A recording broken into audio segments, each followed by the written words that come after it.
بسم الله الرحمن الرحيم هل أتى على الإنسان حين من الدهر لم يكن شيئا مذكورا إنا خلقنا الإنسان من نطفة أمشاج نبتليه فجعلناه سميعا بصيرا إنا هديناه السبيل إما شاكرا وإما كفورا إنا أعتدنا للكافرين سلاسل وأغلالا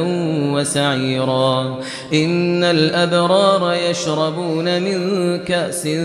كان مزاجها كافورا عينا يشرب بها عباد الله يفجرونها تفجيرا يوفون بالنذر ويخافون يوما